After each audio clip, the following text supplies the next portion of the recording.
وقل جاء الحق وزهق الباطل ان الباطل كان زهوقا. السلام علیکم ورحمۃ اللہ وبرکاتہ. اعوذ باللہ من الشیطان الرجیم. بسم اللہ الرحمن الرحیم.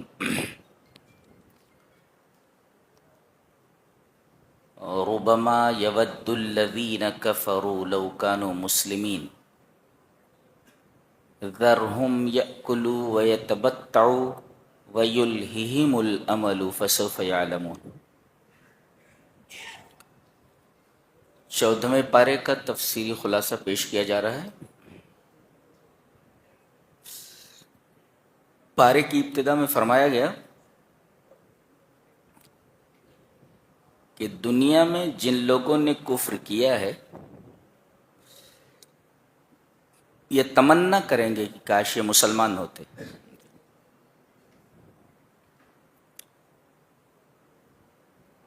یہ کب تمنا کریں گے؟ کاش وہ مسلمان ہوتے. مفسرین نے اس کی کئی توجیحات کی ہیں. ان میں ارجح الاقوال یعنی سب سے راجح قول یہ ہے کہ کافر یہ تمنا اس وقت کریں گے جب گنہگار مومنین کو جو اپنے گناہوں کی وجہ سے جہنم میں چلے گئے تھے لیکن ان کے پاس توحید تھی،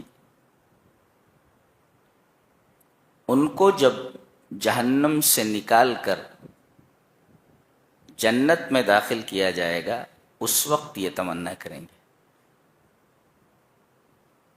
کہ جہنم میں تو آ ہی گئے ہیں، اگر توحید لے کر آئے ہوتے تو اگرچہ بہت سارے گناہ سرزد ہو گئے ہیں لیکن کبھی تو جہنم سے نکال دیے جاتے. تو یہ اس وقت تمنا کریں گے. اس سے ایک بات اور معلوم ہوئی کہ ایمان لانے کے بعد اور توحید کی دولت مل جانے کے بعد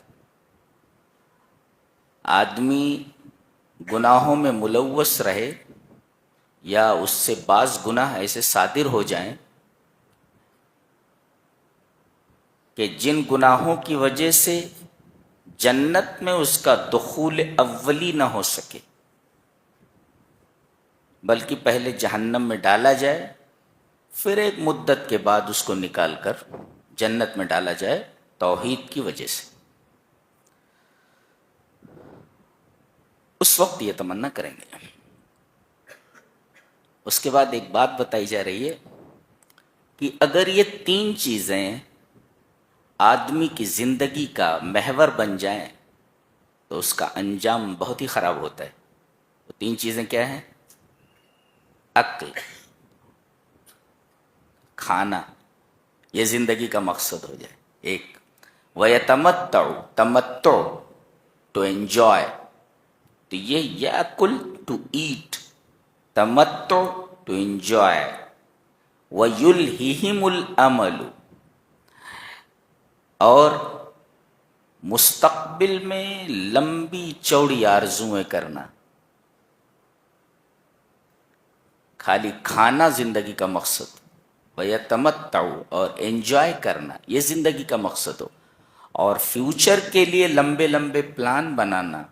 اگر یہ تینوں چیزیں زندگی کا مقصد بن جائیں اللہ فرماتا فسوف یعلمون، انہیں خبردار ہو جانا چاہیے ان کے ساتھ کیا معاملہ کیا جانے والا ہے. ان تینوں چیزوں کی اجازت ہے. کھانے کی بھی اجازت ہے، انجوائمنٹ کی بھی اجازت ہے، اور فیوچر میں پلاننگ کی بھی اجازت ہے، مگر اس شرط پر کہ آدمی آخرت کو فراموش نہ کرے. آخرت فراموشی کے بعد اگر یہ تینوں چیزیں اس کی زندگی کا محور بن جائیں تو اس کا انجام بہت ہی وخیم اور بہت ہی برا ہے.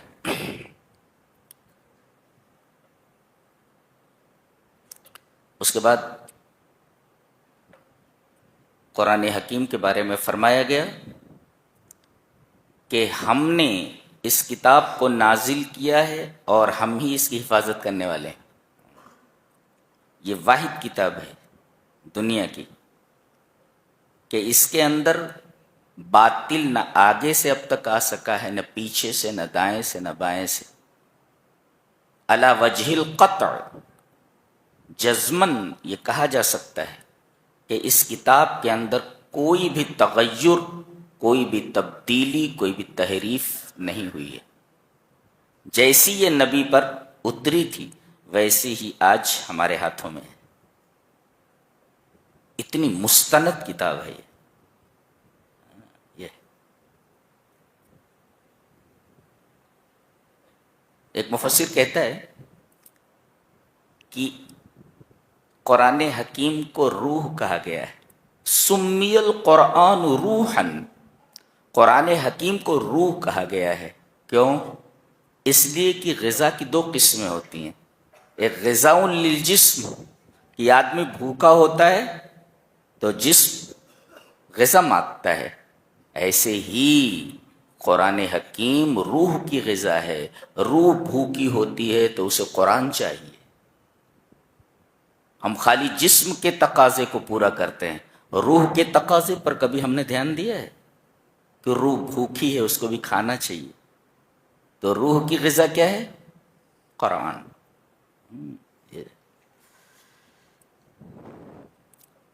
اللہ تبارک و تعالی نے اپنی بے پایاں رحمت کو بیان کرتے ہوئے فرمایا نبئ عبادی انی انا الغفور الرحیم، میرے بندوں کو یہ خبر دے دو کہ میں غفور الرحیم ہوں.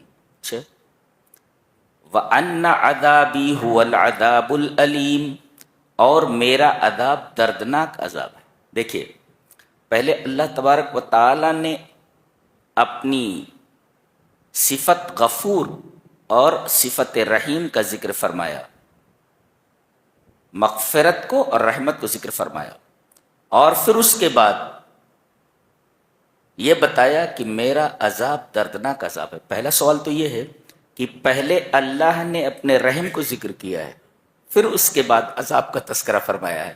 اور سچ فرمایا جناب محمد الرسول اللہ صلی اللہ علیہ وسلم نے کہ اللہ تبارک و تعالی نے عرش کے اوپر اپنے پاس ایک کتاب رکھی ہے، اور کتب فی کتابہ، اس کتاب کے اندر یہ لکھا ہوا ہے ان رحمتی تغلب غضبی، میری رحمت میرے غضب پر حاوی ہے. اسی وجہ سے پہلے یہاں مغفرت اور رحمت کا تذکرہ کیا گیا اور بعد میں عذاب کا تذکرہ کیا گیا، اور یہ ذہن نشین کرایا گیا کہ ان المؤمن یعیش بین الخوف والرجاء، کہ مومن خوف اور امید کے درمیان جیتا ہے. خوف اس بات کا ہو کہ کہیں پکڑ نہ لیا جاؤں، اور امید ہو کہ اللہ تبارک و تعالیٰ بہت رحیم ہے، مجھے بخش دے گا. تو مومن کو امید اور خوف کے درمیان رہنا چاہیے. اللہ کی رحمت پر تکیہ کر کے پوری زندگی گناہوں میں گزار دے، صحیح نہیں ہے. اور اللہ کے ڈر سے آدمی اللہ کی رحمت سے مایوس ہو جائے، یہ بھی صحیح نہیں ہے. گویا کہ مومن یہ خوف اور رجا کے درمیان جیتا ہے، ڈرتا بھی ہے اور اللہ تبارک و تعالی سے رحم کی امید بھی لگائے رکھتا ہے. یہ بات ذہن نشین کی جائے. جی، نبی کریم صلی اللہ علیہ وسلم کے بارے میں فرمایا جا رہا ہے وَلَقَدْ نَعْلَمُ أَنَّكَ يَضِيقُ صَدْرُكَ بِمَا يَقُولُونَ. بہت بہترین بات بتائی جا رہی ہے. ہمیں معلوم ہے، کیا بات ہے، اور اللہ کو کیا معلوم نہیں، عالم کلیات عالم جزیات ہے.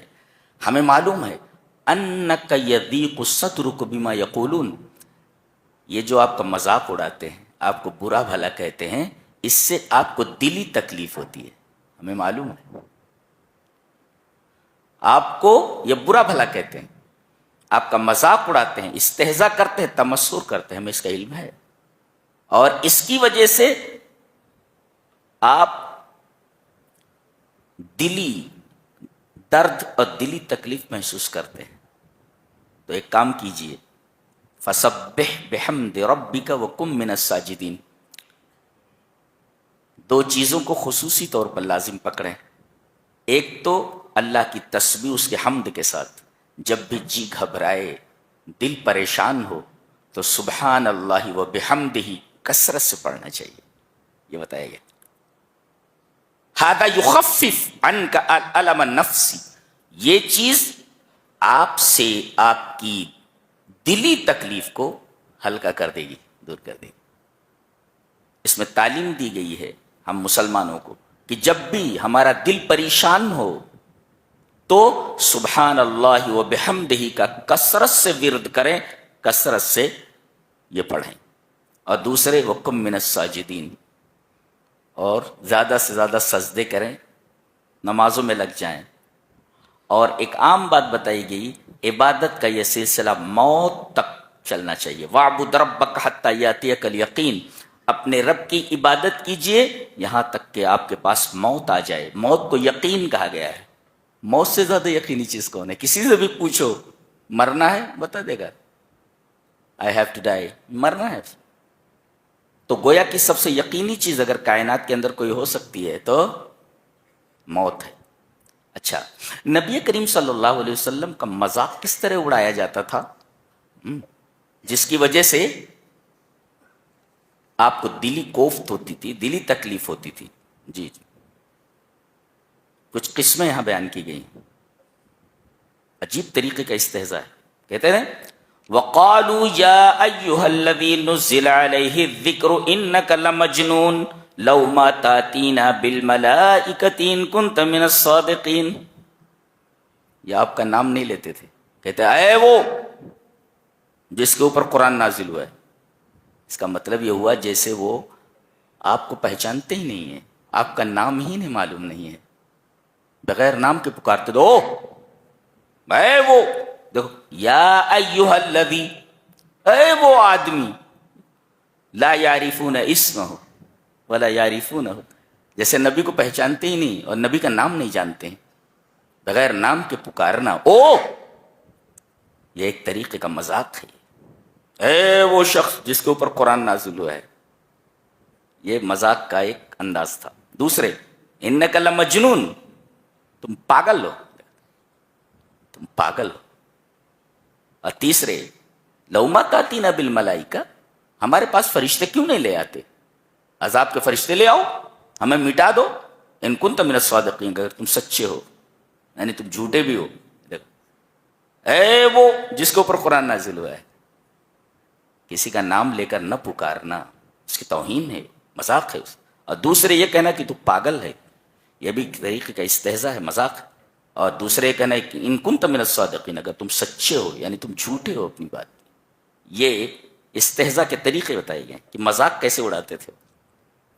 ایک نبی کو کتنی تکلیف ہوتی ہوگی، اندازہ لگائیے. آج بھی گالیاں بکتے ہیں نبی کریم صلی اللہ علیہ وسلم کو. جی برداشت نہیں ہوتا. جی ایسی ایسی باتیں نبی کریم صلی اللہ علیہ وسلم کے تعلق سے کہتے ہیں. آگے سورہ نحل ہے. نحل کا مطلب ہوتا ہے ہنی بی، شہد کی مکھی. اس کے نام سے یہ سورہ کریمہ موسوم کی گئی ہے. اس میں اللہ تبارک و تعالی نے ایک طرف سے یکے بعد دیگرے اپنی بہت ساری نعمتوں کا تذکرہ فرمایا. آپ اس سورہ کو سورۃ النعم بھی کہہ سکتے ہیں، نعمتوں کی سورت. اللہ تبارک و تعالیٰ نے اس میں اپنی نعمتیں بیان کی، اور نعمتوں کے بیان کرنے کے بعد فرمایا وَإِن تَعُدُّوا نِعْمَتَ اللَّهِ لَا تُحْصُوهَا. دیکھو یہاں، اگر تم اللہ کی نعمتوں کو شمار کرنے لگو گے تو شمار نہیں کر سکتے. ایک سانس دیکھ لو، سانس ایک ہی چیز ہے، برابر ہے، نعمت ہے یہ. لیکن ایک نعمت میں دو نعمتیں، سانس جاتی ہے، ہوا اندر جاتی ہے اور ہوا باہر آتی ہے. ہوا وہی ہے، اگر نہ اندر جائے آدمی مر جائے گا، اور اندر جا کر کے وہیں رک جائے تبھی مر جائے گا. تو گویا کہ ہوا کا جسم کے اندر آنا اور جسم سے باہر نکلنا، ہوا ایک ہے، نعمت ایک ہے، مگر نعمتیں دو ہو گئی ہیں، اس دو فائدے اس کے۔ یہ اللہ کی کتنی بڑی نعمت ہے، جو لوگ آئی سی یو کے اندر رہتے ہیں ان کو دیکھ لو کہ اس آکسیجن کی، اس ہوا کی کتنی قدر و قیمت ہے، اور یہ اللہ کی کتنی بڑی نعمت ہے جو آپ کو فری میں دی گئی ہے۔ تو پھر اللہ کی کن کن نعمتوں کو جھٹلاؤ گے؟ وَإِن تَعُدُّوا نِعْمَتَ اللَّهِ لَا تُحْصُوهَا، اور یہ نعمتیں کیوں عطا کی گئی ہیں؟ اس لیے کہ وہ غفور الرحیم ہے۔ ان اللہ لغفور الرحیم، اللہ غفور الرحیم ہے۔ آگے فرمایا گیا پھر بھی نعمتیں میں دوں، تو قاعدہ تو یہ ہے جس کا کھاؤ اسی کا گاؤ۔ یہاں تمہارا معاملہ الٹا ہے، نعمتیں تو ہم تمہیں عطا کریں اور تمہارا حال کیا ہے بتائیے۔ والذین یدعون من دون اللہ لا یخلقون شیئا وهم یخلقون، اللہ کو چھوڑ کر جن کو یہ پکارتے ہیں، لا یخلقون شیئا، ایک چیز پیدا نہیں کر سکتے، اور یہ کیا پیدا کریں گے؟ وہم یخلقون، یہ خود پیدا کیے گئے ہیں، یہ چیز پیدا نہیں کر سکتے کوئی بھی چیز، اور یہ خود بخود پیدا ہوئے ہیں، خود بخود پیدا نہیں ہوئے بلکہ انہیں پیدا کیا گیا۔ اور جن کو یہ پوجتے ہیں اموات، اموات کا مطلب لا ارواح لہم، لا ارواح لہم، اصلا سرے سے ان کے اندر جان ہی نہیں ہے، پتھر ہیں وہ، ان کے اندر سرے سے جان ہی نہیں ہے۔ اور غیر احیائن، ایسے بھی نہیں ہیں جن کی یہ عبادت کرتے ہیں کہ پہلے یہ حیات تھے، زندہ تھے، بعد میں مر گئے، ایسا بھی نہیں، سرے سے زندگی ہی نہیں ہے ایک، اور ایسا بھی نہیں کہ پہلے ان کے اندر زندگی تھی اس کے بعد زندگی ختم ہو گئی، یہ دونوں چیزیں، اموات غیر احیا۔ اور ان کو یہ بھی معلوم نہیں کہ یہ کب اٹھائے جائیں گے۔ یہاں ٹھہر کر ایک بات ذہن نشین کر لیں، لوگ اس دنیا سے جاتے ہیں تو ان کے مختلف انجام ہیں، اور ان کے ساتھ مختلف معاملات کیے جانے والے ہیں۔ بعض لوگ مرتے ہیں یا قتل کر دیے جاتے ہیں تو ان کو کہا جاتا ہے یہ شہید ہے۔ سوال یہ ہے کہ کسی کو متعین طور پر یہ کہا جا سکتا ہے یہ شہید ہے؟ لا، بالکل نہیں۔ امام بخاری رحمہ اللہ اس سلسلے میں سر فہرست ہیں، وہ شیخ ابن عثیمین ہیں، شیخ ابن باز ہیں، یہ سب کہتے ہیں کہ علی وجہ القطع علی وجہ الجزم، کسی متعین آدمی کے بارے میں یہ نہیں کہا جا سکتا کہ یہ شہید ہے جب تک کہ نبی کسی کے بارے میں شہادت نہ دے دے یہ شہید ہے۔ نبی کسی متعین آدمی کو کہہ دے کہ یہ آدمی شہید ہے تو اس کو آپ شہید کہہ سکتے ہیں۔ اگر نبی کسی کی شہادت کی گواہی نہ دے کہ یہ شہید ہو گیا ہے، یہ شہید ہے متعین، تو ہم متعین طور پر کسی کو بھی نہیں کہہ سکتے کہ یہ شہید ہے، اس لیے کہ ہمیں اس مرنے والے آدمی کی نیت کا پتہ نہیں ہے، تو ہم کیسے کہہ سکتے ہیں یہ شہید ہے۔ اور دوسرے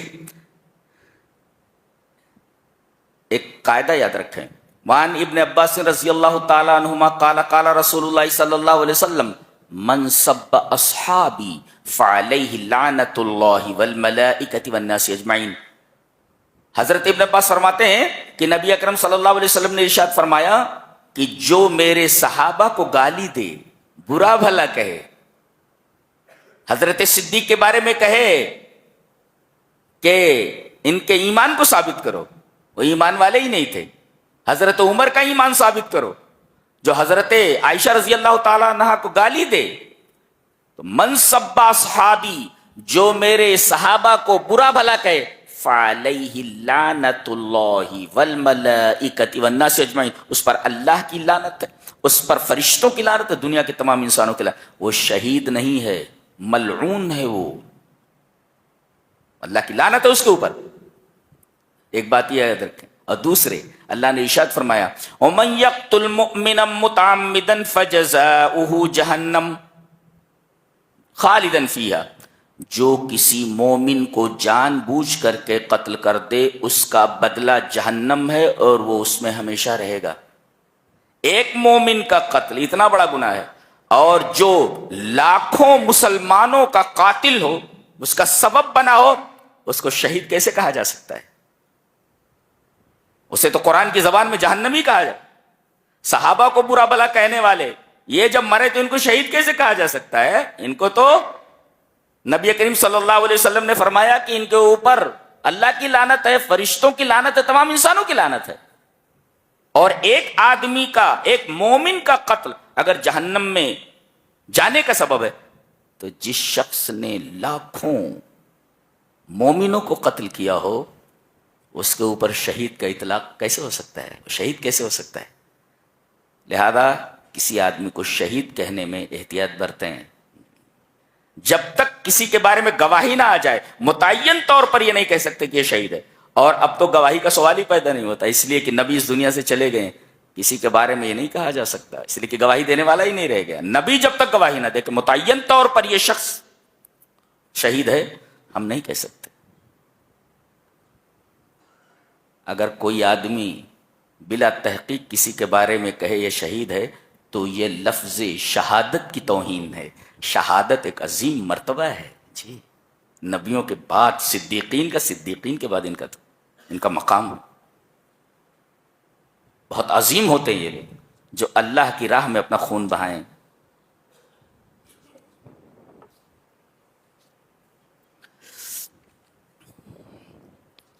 آگے ایک بڑی خوبصورت بات کہی جا رہی ہے کہ اللہ تعالی نے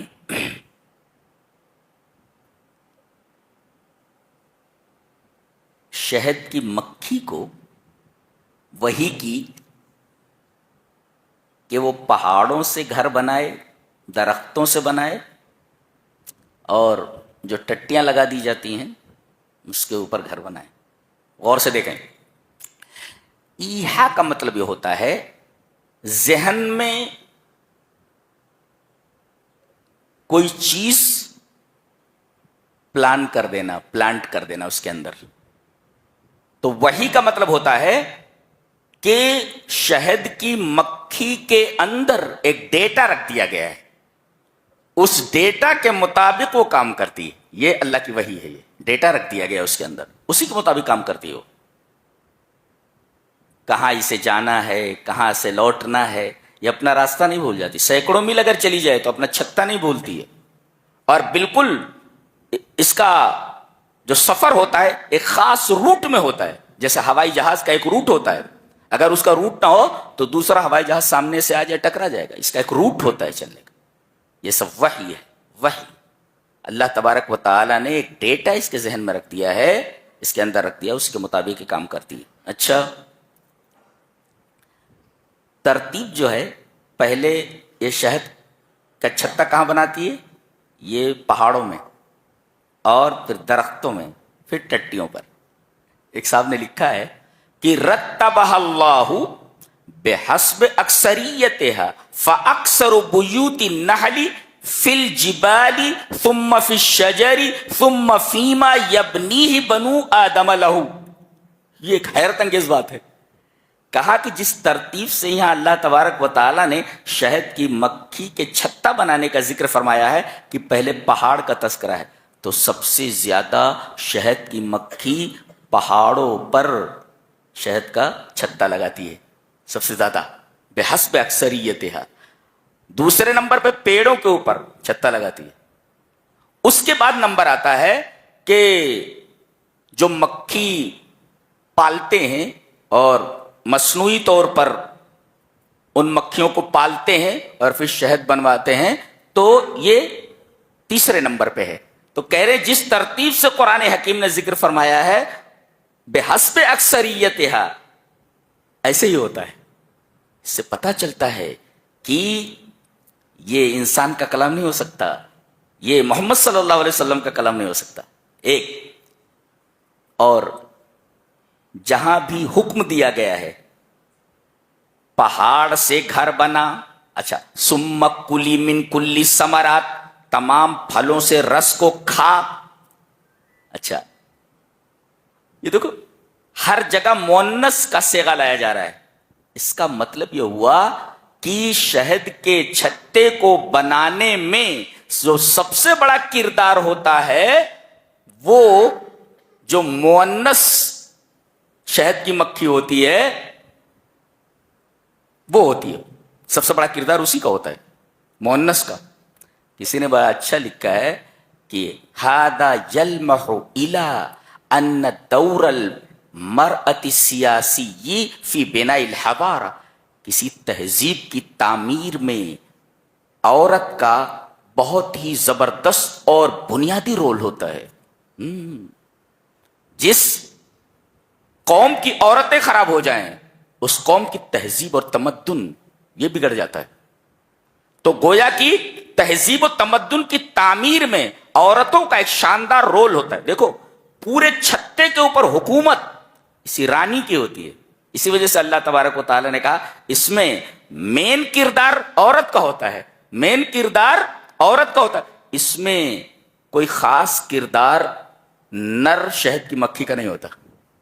اسی وجہ سے یہاں صیغے لائے گئے، کلی، فسلکی، اتخذی، یہ سب مؤنث کے صیغے ہیں۔ ایک عجیب بات کہی گئی، پہلے تو یہاں جانوروں کا تذکرہ کیا گیا ہے، بعد میں جانوروں کے دودھ کا تذکرہ کیا گیا، پھر اس کے بعد یہاں شہد کی مکھی کا تذکرہ کیا گیا، شہد کا تذکرہ۔ فرق یہ ہے کہ جو جانوروں کا دودھ ہوتا ہے وہ موسم کے لحاظ سے اپنا رنگ نہیں بدلتا، لیکن شہد کی خصوصیت یہ ہے کہ موسم کے لحاظ سے اس کا رنگ بدل جاتا ہے، لہذا وہاں تذکرہ کیا گیا تو رنگ بدلنے کا ذکر نہیں ہے۔ لیکن یہاں جب شہد بنانے کی بات آئی تو فرمایا گیا کہ اس کے رنگ مختلف ہوتے ہیں، شراب مختلف الوان، اس کے رنگ مختلف ہوتے ہیں، یعنی جانوروں کے دودھ موسم کے لحاظ سے رنگ نہیں بدلتے، لیکن موسم کے لحاظ سے شہد کی مکھی جو شہد تیار کرتی ہے، جو مشروب تیار کرتی ہے، اس کا رنگ بدلتا رہتا ہے۔ یہ دیکھیے، اور جو ریسرچ ہے وہ یہی بات بتا رہی ہے، بالکل صحیح ہے جو قرآن حکیم نے فرمایا۔ اچھا ایک نکتہ اور بھی ہے، فیہ شفاء للناس، کہا گیا کہ شہد میں لوگوں کے لیے شفا ہے۔ ایک مفسر لکھتا ہے شہد کے بارے میں کہا جا رہا ہے کہ فیہ شفاء، اس میں شفا ہے، لیکن قرآن حکیم کے بارے میں کہا گیا کہ قرآن حکیم سراپا شفا ہے۔ قرآن حکیم کے بارے میں نہیں کہا کہ قرآن حکیم میں شفا ہے، نہیں، قرآن حکیم مکمل شفا ہے۔ یہ فرق ہے شہد میں اور قرآن حکیم میں۔ قرآن حکیم نے کیا کہا کہ فیہ شفاء للناس، شہد میں شفا ہے، لیکن جہاں قرآن کا ذکر ہے ڈائریکٹ کہہ دیا گیا ہدی و شفا، فیہ شفا نہیں کہا گیا۔ پتہ یہ چلا کہ شہد یہ جسمانی امراض کے لیے شفا ہے، لیکن قرآن حکیم یہ امراض روحانی اور امراض جسمانی دونوں کے لیے شفا ہے، اور یہ شہد سے زیادہ مفید ہے، اس لیے کہ شہد صرف امراض جسمانیہ کا علاج کرتا ہے، لیکن قرآن حکیم امراض جسمانیہ کے ساتھ ساتھ امراض روحانیہ کا علاج کرتا ہے۔ اسی وجہ سے شہد کے بارے میں فیہ شفاء، لیکن قرآن کے بارے میں کہا گیا ہدی و شفاء، اس میں شفا ایسا نہیں کہا گیا۔ یہ نکتہ بیان کیا ہے۔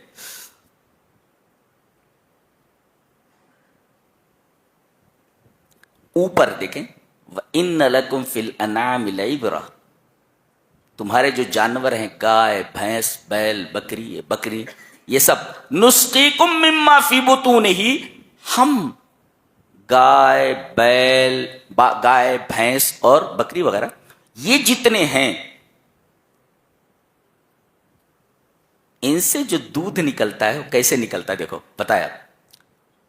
ایک تو یہ من بین فرث و دم لبنا خالصا، ایک طرف گوبر ہے اور ایک طرف خون ہے، وہ بتایا گیا من بین فرث، فرث میں نے گوبر، و دم اور خون، تو یہ دودھ نکلنے کا طریقہ بتایا جا رہا ہے کہ دودھ نکلتا کیسے ہے، کیفیت اس کی بتائی جا رہی ہے کہ ایک طرف گوبر ہے اور ایک طرف خون ہے، اور گوبر اور خون، گوبر سے بو آتی ہے، جی، اور خون کی وجہ سے رنگ بدل جاتا ہے کسی چیز میں مل جائے، لیکن عجیب بات یہ ہے کہ خون اور گوبر کے درمیان سے ہم لبن خالص یعنی خالص دودھ نکالتے ہیں، اس کے اندر نہ تو گوبر کی بو ہوتی ہے نہ خون کی آمیزش ہوتی ہے، اس کا رنگ بدلتا ہے۔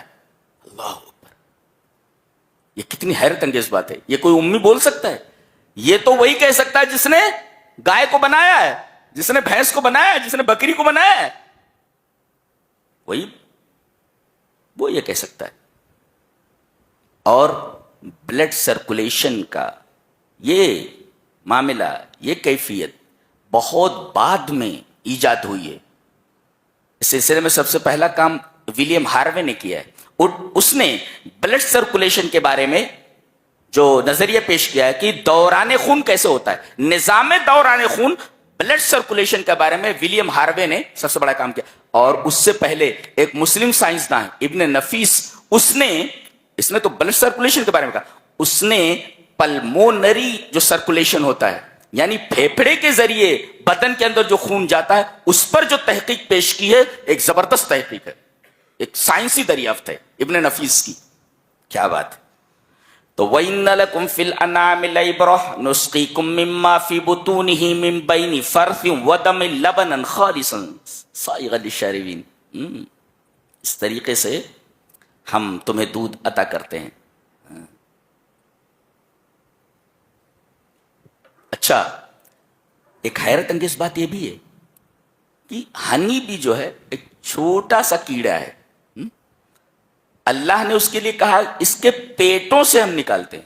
پیٹ نہیں، سنگولر استعمال نہیں کیا گیا، بطن کی جگہ جمع استعمال کیا گیا، بطون. آج یہ تحقیق بتا رہی ہے کہ شہد کی مکھی کے اندر 3 پیٹ ہوتے ہیں. جب وہ رس کو چوستی ہے تو پہلے پیٹ میں آتا ہے، پھر اس کے بعد اس پیٹ سے دوسرے پیٹ میں جاتا ہے، پھر اس کے بعد تیسرے پیٹ میں جاتا ہے، پھر اس کے بعد وہ اگلتی ہے اور شہد کے چھتے میں ڈال دیتی ہے. یہ کون بتا سکتا ہے؟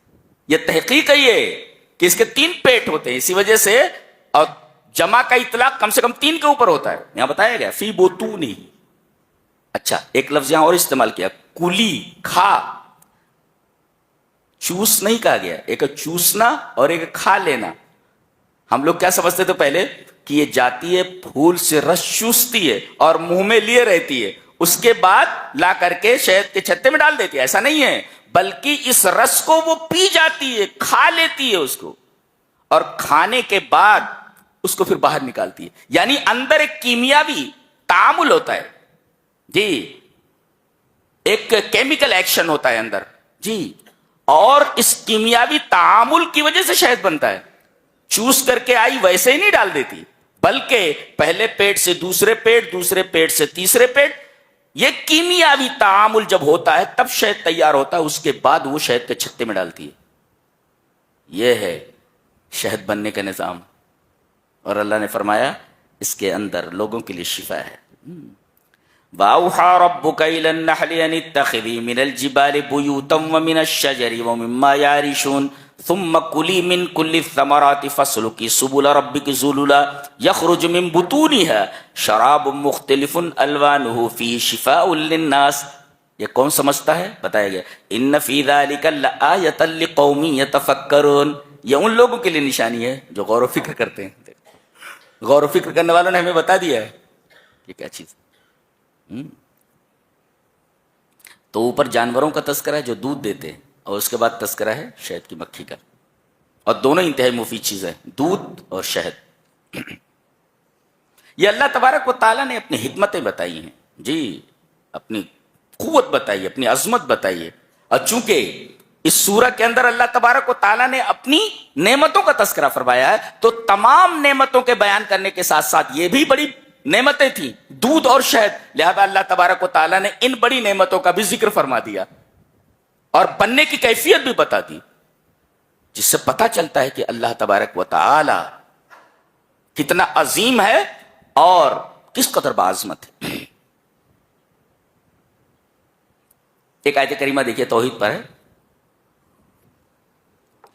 واللہ اخرجکم من بطون امہاتکم لا تعلمون شیئا. ہم نے تم کو تمہاری ماؤں کے پیٹوں سے نکالا، تم ایک چیز نہیں جانتے تھے. تقریر کرنے والے مقرر ہوتے ہیں، ارے حابیوں کو کیا پتا، غوث اعظم جب ماں کے پیٹ سے نکلے تو 15 پارے کا حافظ تھے. لیجئے جناب 15 پارے کا حافظ تھے. یہاں قرآن حکیم یہ بولتا ہے تم اپنی ماؤں کے پیٹوں سے نکلتے ہو، تمہیں ایک چیز کا علم نہیں ہوتا، 15 پارے کا علم.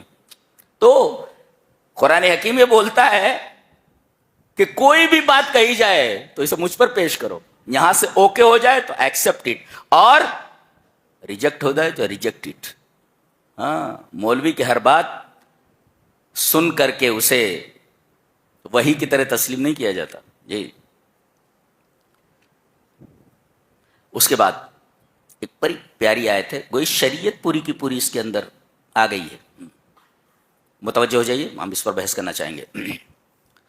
ان اللہ یأمر بالعدل والاحسان وایتاء ذی القربى وینہی عن الفحشاء والمنکر والبغی یعظکم لعلکم تذکرون۔ اگر اس آیت کو آپ اپنی زندگی میں لے آئیں تو آپ کی پوری زندگی روشن ہو جائے۔ چلیے ہم بحث کرتے ہیں اس کے اوپر۔ بے شک اللہ حکم دیتا ہے تم کو عدل کا، عدل پر بحث کرتے ہیں۔ عدل کرنا ہے، عدل کی 3 قسمیں ہوتی ہیں۔ ایک عدل فی حقوق اللہ، اللہ تبارک و تعالی کے حق میں عدل کرنا۔ جی، نبی کریم صلی اللہ علیہ وسلم نے فرمایا، جانتے ہو کہ اللہ کا سب سے بڑا حق اپنے بندوں کے اوپر کیا ہے؟ آپ نے جواب دیا کہ وہ صرف اللہ کی عبادت کریں، اللہ کے ساتھ کسی کو شریک نہ کریں۔ یہ اللہ کا حق ہے، یہ عدل ہے۔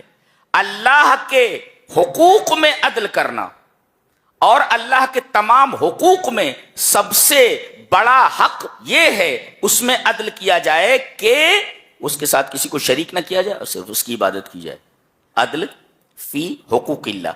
اور ایک ہے عدل فی حقوق العباد، حقوق العباد میں عدل کرنا۔ اس میں تمام بندوں کے حقوق آ گئے، پڑوسی کا حق، ماں باپ کا حق، بہنوں کا حق، بھائی کا حق، رشتہ داروں کا حق، سارے حقوق سمٹ کر آ گئے۔ اس میں عدل فی حقوق الناس، لوگوں کے حقوق کے اندر عدل کرنا ایک ہے، اور لوگوں کے حقوق میں عدل کرنے کا مطلب کیا ہے؟ اصولی طور پر ایتاؤ کل ذی حق حقہ، ہر حقدار کو اس کا حق دے دینا، یہ ہے عدل فی حقوق العباد۔ اللہ کے بندوں کے حق میں عدل کرنے کا مطلب ایتاؤ کل ذی حق حقہ، ہر حقدار کو اس کا حق دے دینا۔ آج کتنے لوگ ہیں کہ باپ کے مرنے کے بعد بہنوں کو وراثت نہیں دیتے ہیں، بھائی اس کے اوپر سانپ کی طرح بیٹھ جاتے ہیں۔ تو یہ ہے العدل فی حقوق العباد۔ اچھا، ایک ہے العدل فی حقوق النفس، آدمی خود اپنی ذات کے حقوق کو پورا کرے۔ ذات کے حقوق، ذات کے حقوق کو پورا کرنے کا مطلب کیا؟ نفس کے حقوق کو پورا کرنا بنیاد ہے۔ اللہ نے فرمایا وَنَهَا النَّفْسَ عَنِ الْهَوَىٰ، خواہش نفس کے اندر اپنے نفس کو الجھنے نہ دے، اپنے نفس کو بے لگام نہ چھوڑے۔ وَنَهَا النَّفْسَ عَنِ الْهَوَىٰ، روک دے خواہش سے نفس کو، نفس کو خواہش سے روک دینا یہ نفس کے ساتھ عدل ہے، بے لگام نہ چھوڑ دے۔ آج کہتے ہیں کہ تیرا دل جو کہتا وہی کر، لا، شریعت جو کہتی وہ کر، اللہ اور اس کا رسول جو کہتا ہے وہ کر۔ تو ایک ہے عدل فی حقوق اللہ، ایک عدل فی حقوق العباد، اور ایک عدل فی حقوق النفس۔ اور عدل فی حقوق النفس کا مطلب نفس کو بے لگام مت چھوڑو کہ جو چاہے کرے۔ شراب پینے کا جی چاہ رہا ہے شراب پی لیا، جوا کھیلنے کا جی چاہ رہا ہے جوا کھیل لیا، زنا کرنے کی خواہش زنا کر لیا۔ یہ نفس کو بے لگام چھوڑنا ہے۔ تو وَنَهَا النَّفْسَ عَنِ الْهَوَىٰ، نفس کے حقوق میں عدل کرنا۔ تو عدل کی 3 قسمیں ہوئیں، اللہ کے حقوق میں عدل، بندوں کے حقوق میں عدل، اور انسان کے خود اپنے نفس کے حق میں عدل ایک۔ اس کے بعد فرمایا گیا والاحسان، جی یہ احسان کرے۔ سب سے بڑا احسان یہ ہے اللہ کے تعلق سے، ان تعبد اللہ کانک ترا۔ حدیث جبرائیل میں